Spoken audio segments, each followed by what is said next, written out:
আজকে কিন্তু তোমাদের জন্য একটা ঠান্ডা ঠান্ডা শরবতের রেসিপি নিয়ে চলে এসেছি, কিন্তু খুব ইজি। চলো স্টার্ট করে দিই। প্রথমে আমি বেশ কিছুটা বেসিল সিড বা সবজা সিড যেটাই বলো না কেন অল্প একটু জল দিয়ে আমি ভিজিয়ে রেখেছি। আর এদিকে দেখো, আমি গ্যাসেতে একটা প্যানের মধ্যে জল বসিয়েছিলাম। জলটা গরম হওয়ার সাথে সাথে দিয়েছি সাবুদানা। সাবুটাকে বেশ কিছুক্ষণ রান্না করে নিয়েছি। তো দেখো ট্রান্সপারেন্ট হয়ে গেছে। এবার এটাকে জল দিয়ে ভালো করে ধুয়ে রেখে দিয়েছি। এবারে যাব নেক্সট প্রসেসে। সেখানে দেখো একটা বাটি নিয়েছি, আর বাটির মধ্যে আমি এখানে দেবো জেলি পাউডার। তো এই প্যাকেটের মধ্যে প্রথমে এই পাউডারটা থাকে, আর তারপরে আর একটা পাউচ থাকে। সেই পাউচটাকে কেটে আমি সেটাও কিন্তু এটার মধ্যে মিশিয়ে নেব, মানে দুটো জিনিসকে একসাথে ভালো করে একটু মিশিয়ে নিতে হবে।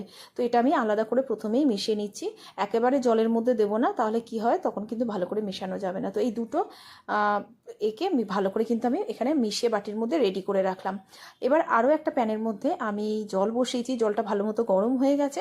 এরপরে এই মিশ্রণটা আমি দিয়ে দিলাম এই জলের মধ্যে, আর ভালো করে কিন্তু এবার মিশিয়ে নিতে হবে যাতে এটার মধ্যে কোনো রকম দানা না থাকে। তো ভালো করে মিশিয়ে নেবার পরে গ্যাসটা বন্ধ করে দিয়েছি। এবার দেখো এখানে একটা পাত্রের মধ্যে আমি এই জলের মিশ্রণটা ঢেলে দিয়েছি। এবার কিন্তু আর কিছু করবো না, এটাকে রেখে দেবো। মোটামুটি 1 ঘন্টা মতো এটা সেট হয়ে যাবে।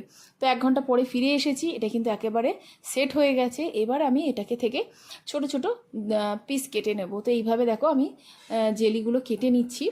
তো এইভাবে সবগুলো কেটে নেওয়ার পরে এটা কিন্তু একেবারে রেডি হয়ে গেল। তো ব্যাস, এই সবটা কিন্তু আমি আজকে ইউজ করব না, এটা কিছুটা আমি ফ্রিজে রেখে দেবো। বাকি যতটা দরকার আজকে আমি সেটা ইউজ করব। আর এদিকে দেখো সবগুলো জিনিস রেডি হয়ে গেছে। এটা সবজা সিড, এটাও ফুলে গেছে। এদিকে সব কিছু কিন্তু একেবারে রেডি। আর বেশ কিছুটা স্ট্রবেরিও আমি কিন্তু কেটে নিয়েছি।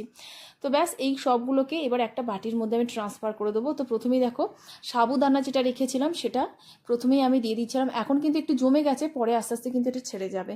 তো যাই হোক, তারপরে যে স্ট্রবেরিটা আমি কেটে রেখেছিলাম টুকরো টুকরো করে, সেটাও আমি দিয়ে দিলাম।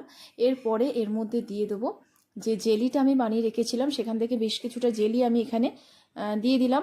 তার সাথে মিষ্টির জন্য এখানে আমি কনডেন্স মিল্ক ইউজ করছি, তোমরা চাইলে চিনিও দিতে পারো। যে সবজা সিডটা আমি ভিজিয়ে রেখেছিলাম সেটা ফুলে গেছে দেখিয়েছি, সেটাও আমি এটার মধ্যে দিয়ে দিলাম। এবারে কিন্তু একদম ঠান্ডা আমি দুধ দিচ্ছি। দুধটাকে আমি জাল দিয়ে ফ্রিজে রেখেছিলাম ঠান্ডা হওয়ার জন্য, সেই দুধটাই অ্যাড করছি। চাইলে এখানে এক্সট্রা তোমরা বরফ দিতে পারো, তবে আমি দিলাম না যেহেতু দুধটা ঠান্ডা আছে। তো ব্যাস, এইভাবে কিন্তু একটু চামচ দিয়ে নেড়ে চেড়ে নিলাম। যেহেতু সাবুটা একটু জমে ছিল সেটাও কিন্তু অলরেডি এখানে নর্মাল হয়ে গেছে। তো ব্যাস, এটা মিশিয়ে নিলেই কিন্তু আজকের রেসিপি একেবারেই রেডি। এবার সার্ভ করে দেবো ঠান্ডা ঠান্ডা সাবুর ডেজার্ট বা শরবত, যাই বলো না কেন।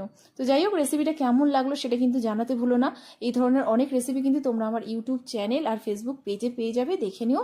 আর যদি ভালো লাগে অবশ্যই কিন্তু সঙ্গে থেকো। তো চলো দেখা হবে অন্য কোনো নতুন রেসিপির সাথে। ততক্ষণের জন্য ভালো থেকো, সুস্থ থেকো, টাটা।